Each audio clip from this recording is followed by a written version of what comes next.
Rowlatt act के बारे में पढ़ेंगे। 1919 में हुआ था। गांधी जी का पहला ऑल इंडिया, एआई मतलब ऑल इंडिया मूवमेंट था, पहला गांधी जी का ऑल इंडिया मूवमेंट। वाइसराय कौन था? लॉर्ड चैम्फर्ड था, 1919 में हुआ, ठीक है। और इसमें कुछ कहा गया था कि किसी भारतीय को ये बिना ट्रायल के 2 साल तक अंदर रख सकते थे जेल में, और विदाउट वारंट जेल में रख सकते थे। हेबिस कॉर्पस सस्पेंड कर दिया गया था। हेबिस कॉर्पस मतलब कोर्ट ऑर्डर देती है कि किसी को कोर्ट में फ़ौरन प्रेजेंट किया जाए, ठीक है। और प्रेस के ऊपर भी स्ट्रिक्ट कंट्रोल लगा दिया गया था। गांधी जी ने इसे क्या कहा था? ब्लैक एक्ट, याद रखेंगे, पूछा जाता है। ब्लैक एक्ट किसको कहा था? रॉलेट एक्ट को। और इसे क्या गया था? Without arguments, without lawyers, without appeal, यानी कि बिना अपील, बिना वकील, बिना दलील, इस कानून को कहा जाता है।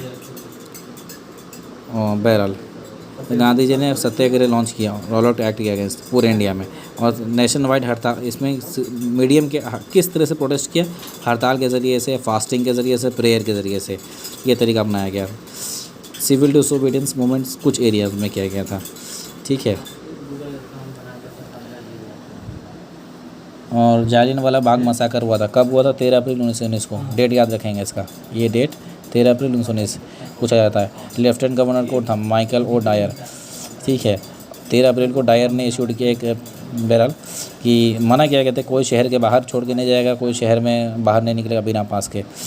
तो लोगों को मालूम नहीं था, बहरहाल लोग जमा होकर, मालूम नहीं था इसके बारे में, कि कहा था कि बिना पास के बाहर नहीं निकलेगा शहर के बाहर, या शहर में जमा नहीं होगा।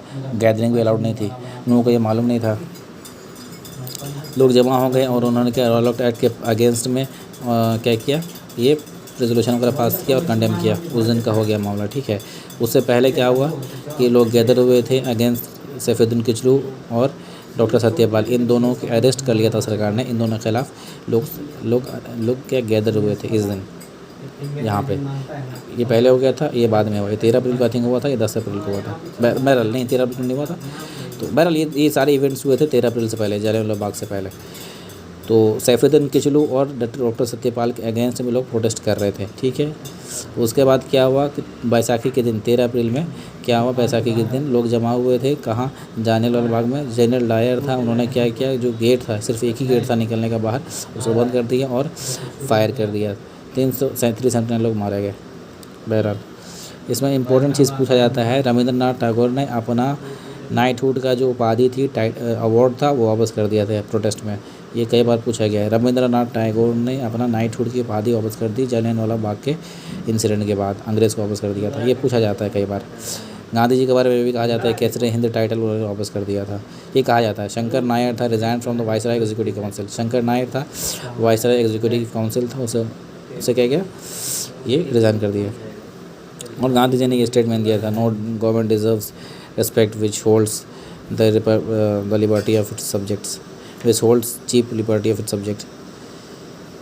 तो ये सब गांधी जी ने कहा था। गांधी जी ने कहा था कि बहरहाल ये सब उतना बोलना नहीं है। बहरहाल उधम सिंह नाम का एक बंदा था जो रिवोल्यूशनरी था, जो राम मोहम्मद सिंह आज़ाद और के नाम से भी जाना जाता था, उसने अपना नाम लिया था। उसने माइकल ओ डायर को कत्ल कर दिया था इंग्लैंड में।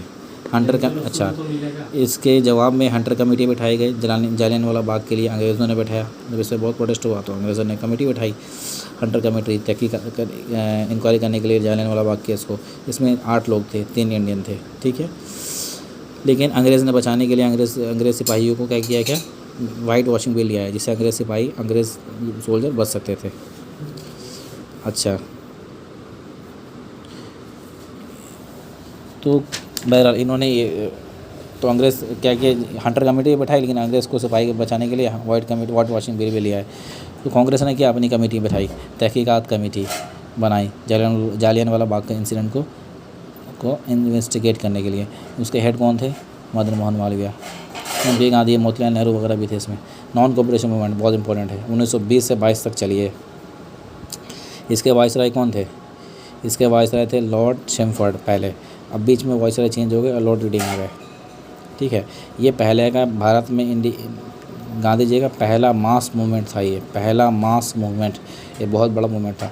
ये सारे रीज़न थे। रॉलेट एक्ट आया, इकोनॉमिक वर्ल्ड वॉर 1 ख़त्म हुआ, जिसकी वजह से इकोनॉमिक क्राइसिस वगैरह आ गया, फेलियर ऑफ हंटर कमीशन, खिलाफत इशू भी इंपॉर्टेंट था इसके अंदर। नॉन कोऑपरेशन खिलाफत भी कहा जाता है, नॉन कोऑपरेशन खिलाफत मूवमेंट ये भी कहा जाता है। अच्छा, नॉन कॉपरेशन मूवमेंट लाने के लिए 1920 में स्पेशली बुलाया गया कांग्रेस का सेशन, ताकि कांग्रेस इसको अप्रूव करे।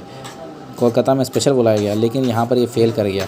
1920 में जो सालाना इसका सेशन हुआ नागपुर में, इसमें इसको पास कर दिया गया। कोलकाता सेशन में गांधी जी ने नॉन कॉपरेशन मूवमेंट को लाया था रेजोल्यूशन, लेकिन सी आर दास ने अपोज कर दिया। लेकिन ईयरली हुआ जब नागपुर में, तो सी आर दास ने ही प्रेजेंट किया, यहाँ पे अपोज किया, यहाँ पे खुद उन्होंने प्रेजेंट किया और इनको पास कर दिया गया।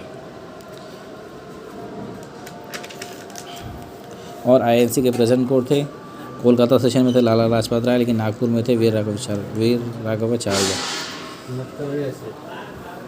लेकिन आने बेसेंट ने नॉन कॉपरेशन मूवमेंट को सिली मूवमेंट कहा था, प्रोटेस्ट कहा था, इन्होंने अपोज किया था। अब तिलक ने भी अपोज किया having alliance with Muslim leaders on religious issue. खिलाफत मूवमेंट भी साथ में चलाया गांधी जी ने, तो इसको कहा कि तिलक और एनी बेसेंट दोनों अगेंस्ट में थे, यहाँ तक कि मोहम्मद अली जिन्ना भी अगेंस्ट में थे। ये सारे हैं, इसमें नॉन कॉपरेशन मूवमेंट में सारी चीज़ें हुई। लेकिन गांधी जी ने इसमें कहा था कि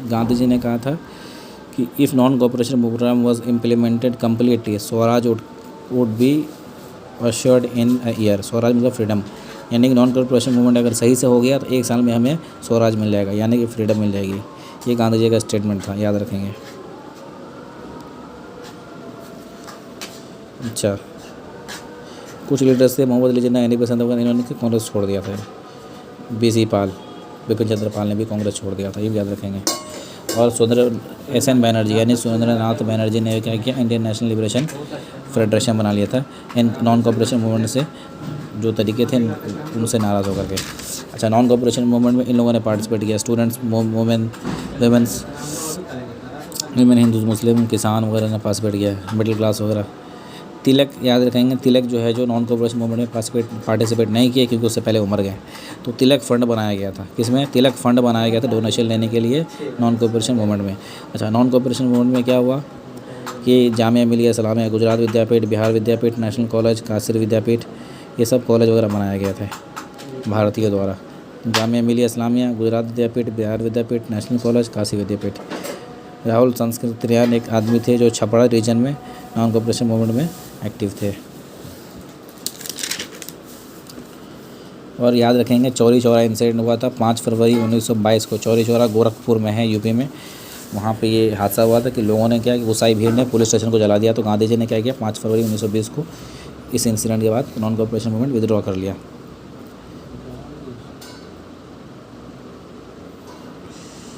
ठीक है, मोटा मोटी यही ध्यान रखना है इस मूवमेंट के अंदर। चलिए ठीक है।